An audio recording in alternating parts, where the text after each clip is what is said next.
What's up, everybody? Welcome back to the Goodview Woodworks channel. My name is Nathan, and this is Shop Talk Tuesday Live. Give me just 1 second to get everything set up here, and we will get into the content tonight, okay? For all of you that are chiming in, go ahead and let me know in the comments where you're chiming in from.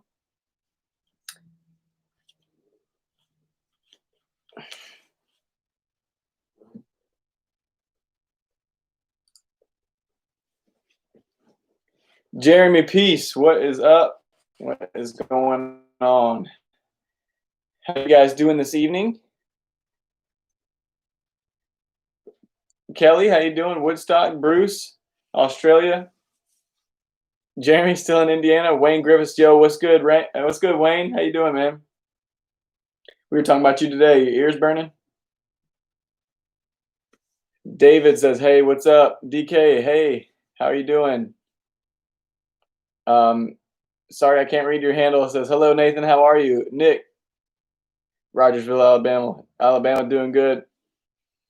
Larry Thompson, what's going on? Wayne Griffiths says, "Hope it was good." It was good.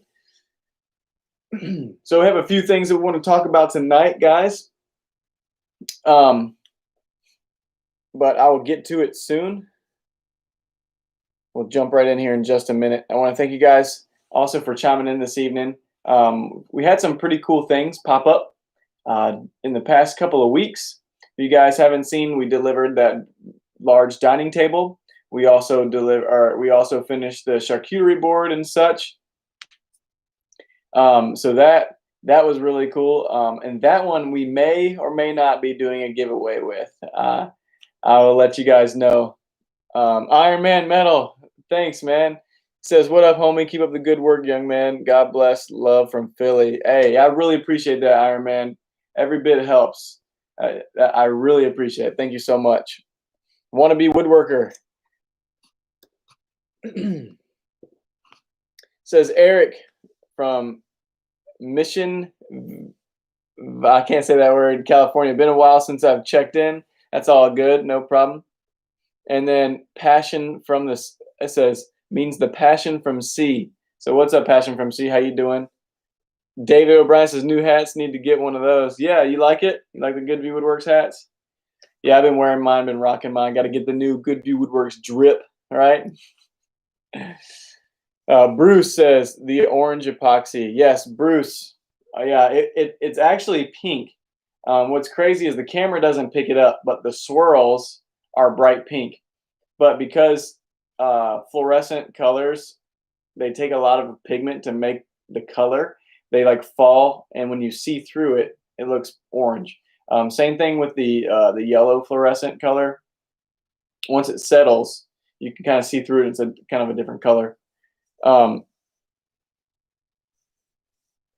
Jeremy says, "I'm too fat to buy your shirts." I think they come in like 2XL, 3XL, something like that.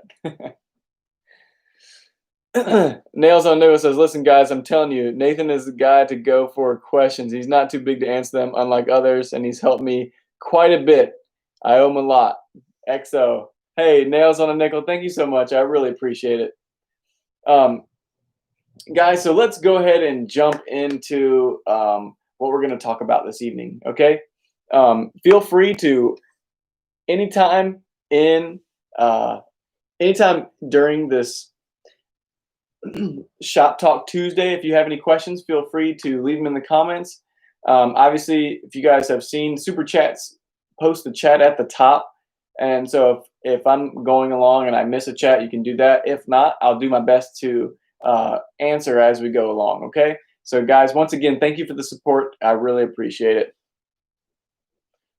Jeremy says, "I'm 6'5", 325. Man, that's a hoss." My dad is 6'5".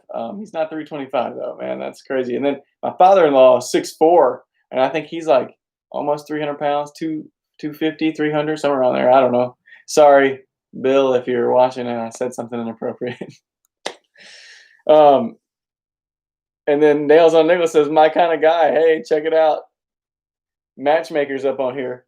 Anyway, let's jump into the content, right? So if you guys saw the title, it says how to maximize your profits with using woodworking and epoxy. And guys, if you've been on here long enough, you've known that one, wood can be expensive. Two, epoxy is definitely expensive. And three, there's a big learning curve when it comes to using epoxy and wood together. Um, very few people get it on the first try, and a lot of people seem to get beginner's luck, right?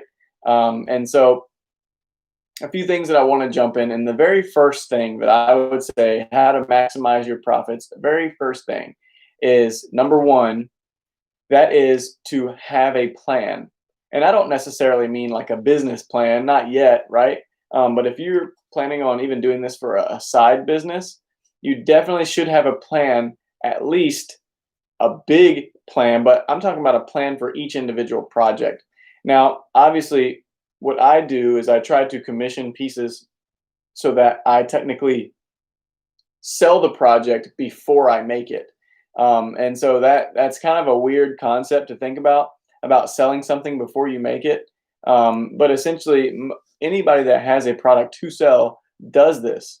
And so I'll give you an example. If you guys are automotive people, right? If you know cars and stuff, Ford and GM and those guys, they're always pumping out commercials and stuff like that about the new Mustang or the new Corvette or whatever it may be.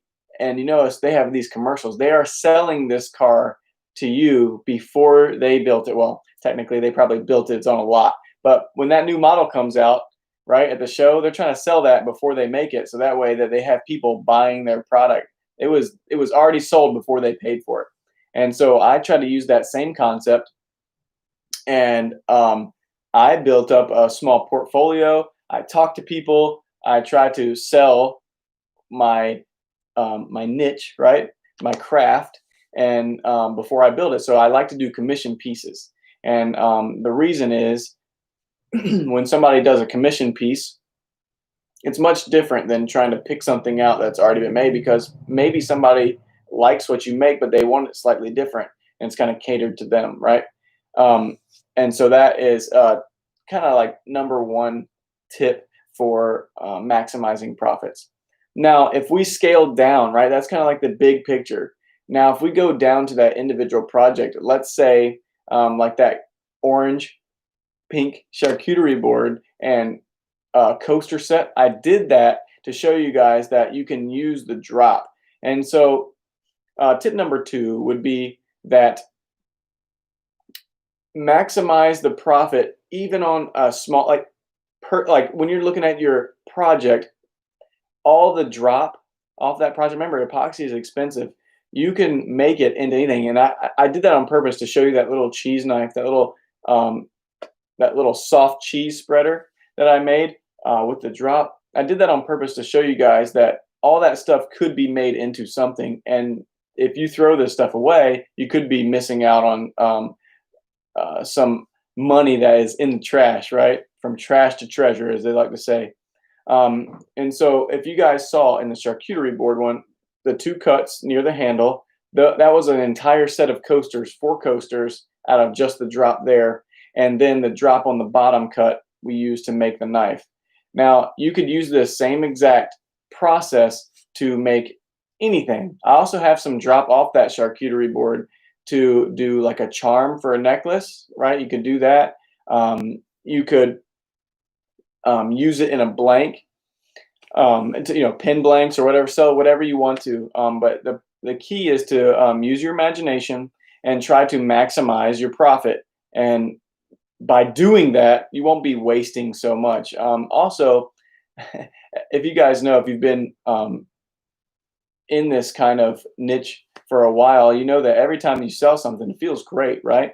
And so that's part of it too, is being able to sell more and more items that you personally handmade that speaks of your craftsmanship. Okay, let me get to a couple of these comments. Says Mr. Nathan, I would ask what to buy first, planer, jointer, or bandsaw. That is a really good question. And so passion from the sea, I would say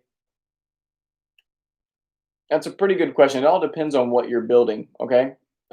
If you, so I actually bought the jointer first, then I bought the planer, and then I bought my bandsaw. But looking back, I've probably used my bandsaw more than I've used the other two. Um, so mine would be up in the air between the planer and the bandsaw. Hopefully that answers your question. Bruce Mayer says, made 4 picnic tables for the pub, sold them cheap. Now got an order for 9 more. Don't think I can do it for that cheap price. Bruce, yeah, and this all this is a kind of a big thing, right? So this is something that we definitely work on when we're trying to sell our stuff, right? Is we want to get paid for what we're worth, right? Our hourly rate and all those things, how much we're worth per hour, how much our stuff is worth that we're building, that we're commissioning. And I would say that you're on the right track. On the right track. You got to make them for cheap so that you can get your name out there. But there comes a point when you start raising the price. Obviously, if it's for the same person, you might just have to say, obviously you don't want to lie to them. That is the worst thing to do.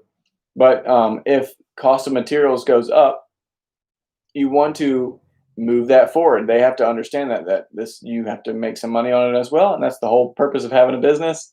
And just explain to them that things change, prices go up. And obviously, you don't want to like burn them out of a bunch of money. You want to be honest and kind of put yourself in their shoes. What would you be willing to pay, right? Might be a little different personally, right? Because you're the one making it. You're like, I wouldn't pay that. I could make it myself. But this totally, this is something that we definitely need to think about quite often. Tip number 3, and this is like a step, really. These are like steps more than tips, but step 3, you really want to understand your market. Okay. Now, obviously, different places, geographically, markets are going to be different, and you have to understand your market. And then the way that we do this, obviously, is research. So before you just dive right in, which I do that, I'm a kind of fly by the seat of my pants type of person. But really, you want to research the area that you're in and understand what people are paying for what. However, being that the internet is so cool, we can kind of broaden our scope a little bit. I would still recommend that you hone your craft first, then start getting an idea of what your time is worth, plus what your materials are worth. Because I think a lot of your craftsmanship comes from being able to pick out very pretty pieces of lumber. Especially if you're a woodworker, you have to have a good eye, and that takes time, obviously, to figure out what looks good with what. So that is number 3, is to kind of know your market. Also, it doesn't really matter what you're selling. I had a lot of people say $500 charcuterie board. Yes, I have not sold it for that much, but that set could be worth something like that depending on the market that you're in. So if you have your stuff for sale at a flea market, it might push a different price than it would be if you were at some sort of artisan, like meetup or something like that, where people come and it's like on display at an art where people are expecting to pay more money for these things. And so I would just make sure that you know exactly who you're wanting to sell to. Another thing, I had somebody say that I would like to build tables for hotels. Well, to be in that kind of market, you really have to hone your craft. You really have to know exactly how to speak to these people, how to sell yourself to these people. And you're not selling yourself. You're selling your abilities to create something. And I think that really knowing who you are trying to push your product to really makes a difference.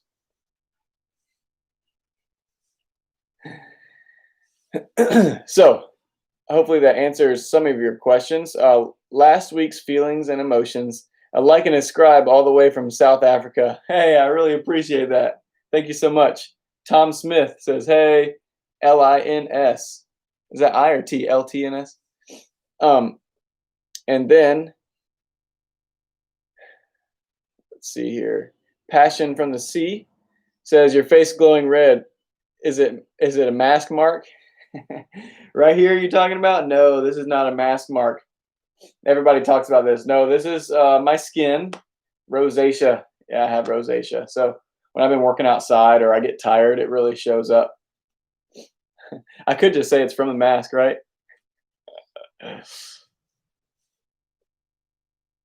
And Tom Smith says shine doesn't get rid of the COVID. That's right. Kelly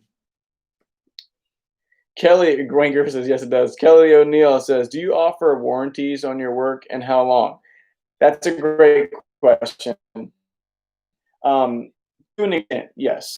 Obviously, if anything happens to it within a certain amount of time, and I would say a very short period of time, because here comes when you're using like doing woodworking and everything, and it's in somebody's house, like a dining table, especially if they have kids, they can be really rough on stuff, and that is not your fault if somebody is really hard.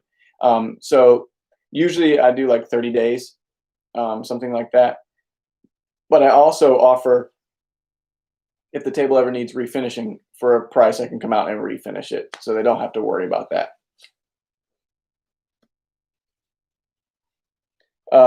Also, this also comes down to just who you are personally. If it fails because of something, and you can tell that it fails because of something that was part of my error. I'll give you an example. That conference table build, I sealed the edges on the conference table, and after about 3 months, the epoxy pulled away from the edges and separated. Now this is with dry lumber. It had been kiln dried, all that stuff. It pulled apart, and this is why I do not seal the edges anymore. And that one's on me. He's had it for over a year, and I'm still going to take it back and fix it. So it doesn't really matter necessarily about time.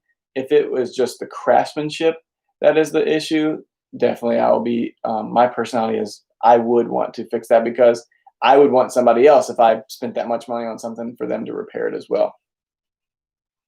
So it all depends on what the issue is, really. The Duffmeister says, hi, Nathan. Just logged on. Sorry I missed the start. Hope you're well from the UK. Yep, doing well. Thanks for asking. Michelle Anna says, hi. Vivian and I are watching. Hey, Michelle. Hey, Vivian. Thank you for watching. Appreciate it. Jeremy says, will you eventually need to be licensed to sell your products? I am. I do have a business license. So, yep, already there. Goodview Woodworks LLC in the house. So, yes, I am licensed. The biggest issue with being licensed, obviously, is paying taxes. And so I'd recommend you get your business name away from your personal name as soon as possible, just in case something bad happens. They can't take your personal stuff because your business failed. Okay? Quick tip.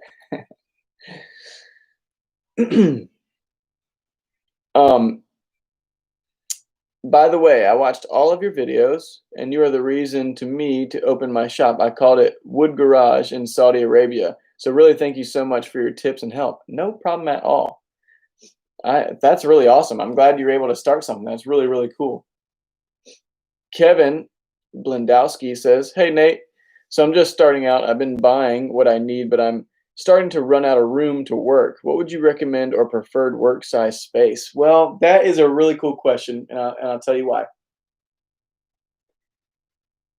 We're going to be building a shop this year coming up, and it is pretty big. I've been researching a lot, and I'm going to build a steel structure. So if you guys have looked into steel buildings, steel is the way to go. It's a lot less expensive. And the dimensions of my shop will be 41 feet by 60 feet. So it'll be pretty big, but my thing is I don't want to grow out of my space. I want something I can have for a long time, and even if the business does grow, that can stay with me, and then it can move on from there. But the goal is to have something big enough to take care of all of my needs. And if you're working on really large tables, then I would recommend totally having a space big enough to accommodate, a 9-foot table. So, I mean, 9-foot table, because that's the one I built recently. So, and I have a hard time in my small shop at the house trying to get around a 9-foot table. Actually, I did not have enough room, and mine is the shop that I work in right now is about 25 feet by about 12 by 25. It's narrow and long. Still not very big. David O'Brien says, yes, and it depends on your state and county. That is correct. Richard Collins says, hey, Nathan, sorry I'm late. No problem. And Rick from Texas, thanks for chiming in, Rick. David O'Brien says, don't know about Texas. I know Oregon, certain counties don't need a license. Oh, that's pretty cool. Bruce Mayer says, a man's workshop should be twice the size he think it needs. That's right. Yep, exactly right. Nails on a nickel. Size does matter after all. David O'Brien, LOL. About sealing the edge, I seal it, and after cure, I drill 5mm holes along edge equally, so when pouring epoxy, it will hold the wood. Try it. Yes, I have done that. What I have found is you can get air bubbles by doing that. It does work. I've done it before. However, if you use a casting epoxy that is a slow set, you don't have to worry about it pulling apart, because if you don't seal the edges and use a slow curing epoxy, it will soak into those edges and create a really strong bond. Because it takes days to set up, it has a really long time to soak in, and that's really what you want. It can be very strong that way.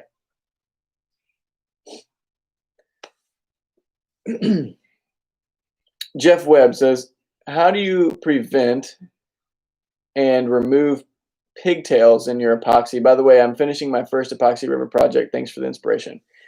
Great question, guys. If you don't know what he means by pigtails, that means when you're sanding, you'll start to see little spirally shapes that show up on top of the epoxy. You can see them, they're white.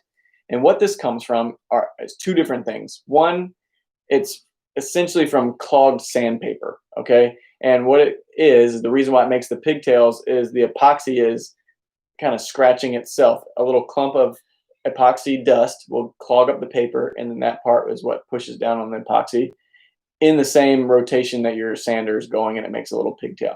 Here's a couple things that you can do to eliminate that. One is to wet sand, but if you're doing anything lower than 320 grit sandpaper, you don't need to wet sand.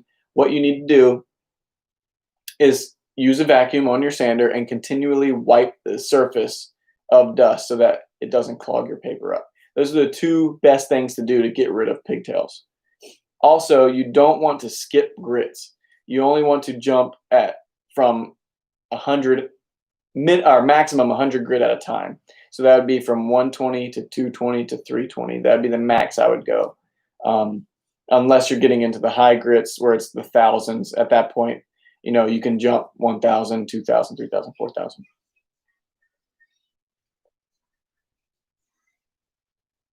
Scott G says, hello from Allen Park, Michigan. What's up, Scott G? Jeremy P says, you should put links on the website for all your tools you use. Jeremy, thanks. I do have some, you're right. But yes, I know. I need to step up my game on my website. As you guys know, it's hard to do all the things at the same time.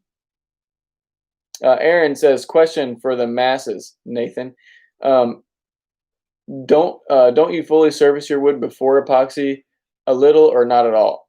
I guess, do you fully service? Okay, so great question. It all depends on what I'm using. I do sometimes. If it's severely cupped, yes, you do have to surface the wood. If it's relatively flat, I don't. I take that back. I don't if it's relatively flat and small. If it's a large piece like a table, yes, I surface it before I pour the epoxy.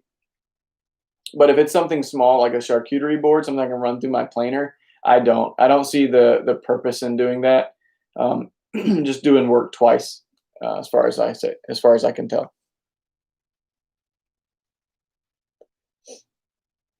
Tommy says, hey, Nathan. Joseph says, hello, just found this, gonna listen some. Yeah, I appreciate that.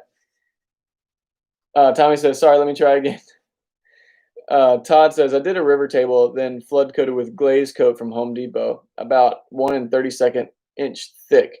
but it looks a little wavy from certain angles. I think it's because it's set quick and I was still moving it around.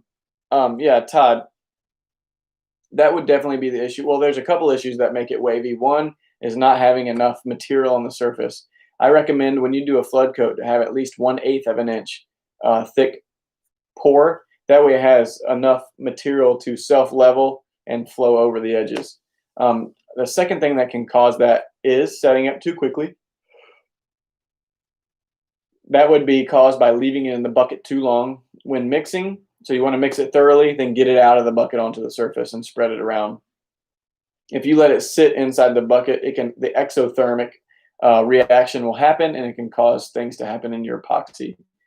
The third thing that can be the issue there is if you have your HVAC unit, any kind of climate control in your home, and just air movement can cause that as well. Hopefully that answers your question. Regina says, shoot, I miss some, or shoot, I miss some. It's all good, Regina.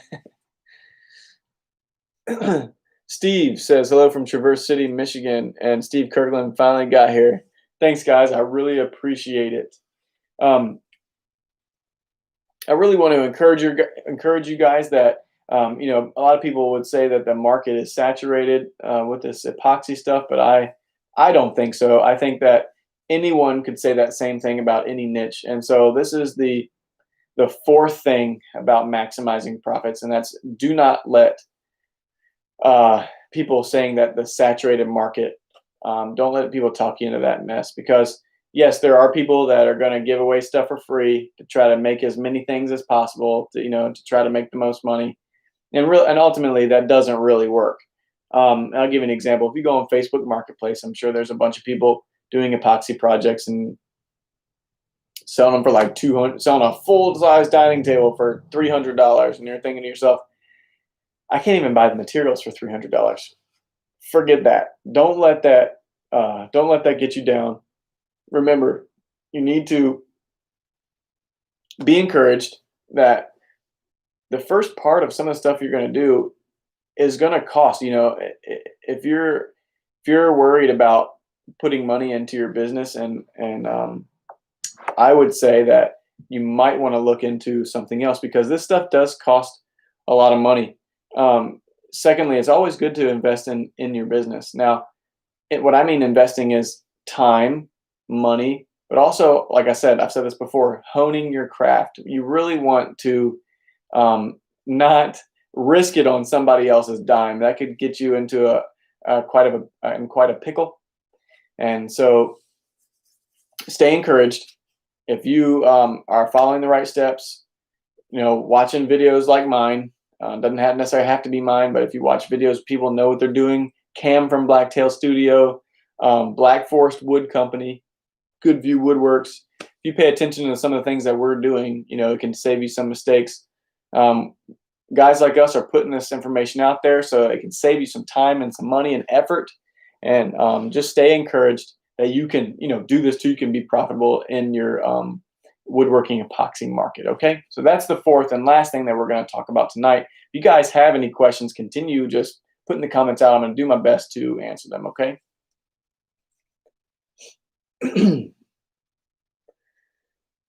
Tommy says, dang, hey Nathan, I just finished my 4th river table and used Osmo finish. Not happy. Is Rubio better? The Osmo leaves water rings. Yes, in my opinion. So just so you know, Osmo is great.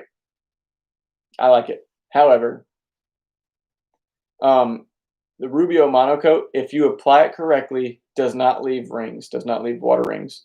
You have to follow the steps. Obviously, it's a monocoat. It's one coat, unless you're using black walnut in a select. I think there's two other species that they ask you to use 2 coats. But essentially, if you follow their methods, you won't get water rings. Great question. Joseph says, I found that the internet has helped with sales, meaning people are saying, I've seen that being done online. They want it more, sold so many already, charcuterie boards mostly. That's really cool, Joseph. Tommy says, do you build your own wooden legs or do you buy all your legs? I do build my own wooden legs. I also buy, when I have the metal legs, I can weld, not very well. My welds look terrible. They look like bubble gum, but they hold really well. But a lot of times I like to also, spend my money supporting other small businesses. And so a friend of mine, if you've seen him on my channel here, my buddy Hector, he makes the metal legs now for me, and really just supporting my friend. I could make it myself, but why not? Why not help a brother out, right? Steve says, what do you do with the buckets that you mix in? Do you toss them or clean them somehow? I do not toss them. I only use a brand new bucket when I'm doing a flood coat, a finish coat, or like seal coat or something like that. Now, the old buckets, I let them sit, I let them fully cure, harden, and then I bend them and crack them. I pull the old epoxy out and I reuse them. Great question.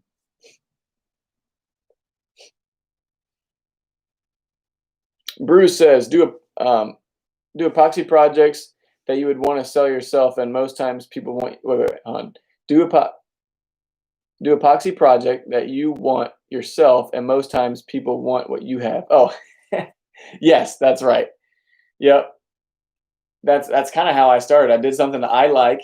Other people noticed that it looked really cool, and then they're like, "Hey, I want the same thing." Yep, yeah, that's pretty cool. Kelly says, I normally price based on the projected cost of my next build. Oh, that's pretty cool. Can you explain to me about that? So, like, I'll give you an example. If you price something, I see. So you make it, it's not a commission piece. You price it based on, I got you. I get it. Thanks, Kelly. Todd says, when will deep pour epoxy come down to $50, 50 a gallon? I feel they're overcharging because of demand. I've dealt with epoxy and sealers for a few years, and it's a lot less expensive. Well, you can get it down to $50 a gallon if you buy it in bulk. And so that's what those guys like Black Forest Wood Company, when they're buying those big vats of epoxy, well, obviously they're making their own now, but they used to. I'm sure that they're getting bulk pricing. Craig Elliott says, what's up? Craig says, I'll get a hold of you tomorrow about working out a deal. Yeah, sounds good, Craig. No problem. Linda Conway says, Linda, in Florida, we really appreciate the help we get from you and the community. We always get help on any questions. Yep, that's my goal here, guys, is really just to help save you some time, money, and effort, really. And so I appreciate you guys asking the questions. I appreciate you guys supporting the channel, and that's just my way of giving back to you guys, is trying to help as much as I can. So, guys, with that being said, we're going to go ahead and end this live stream tonight. I want to thank you so much. I'm going to get back to my babies and my wife, and so hopefully you guys learned something tonight. If you would, give me a like. Hit that like button. It'll put stuff higher up in the queue. Thank you guys for commenting. If you want to support the channel, you can always hit up the website for some merch, or click any of the links. If I link anything down in the videos, Amazon links, and you're going to buy something on Amazon anyway, might as well click the links. It doesn't cost you anything, but they give me a small commission when you guys click the links and purchase from those links. And so those are a couple of ways. You can also have a Patreon, patreon.com/GoodViewWoodworks. And you guys can see me over there and support the channel that way if you would like to. Don't have to, but if you want to, I would greatly appreciate it. And with that being said, guys, I'm going to sign off. You guys rock. I'm going to answer a couple of comments right here before I leave. Steve says, enjoy your family. Have a great Thanksgiving. Bruce says, I see you're yawning. That's the new baby. That's right. Kelly O'Neill says, have a great Thanksgiving. Bruce Mayer says, thank you. Guys, thank you. You guys have a great Thanksgiving, and I will catch you on the next one. Thanks for hanging out with us. You guys rock. Good night.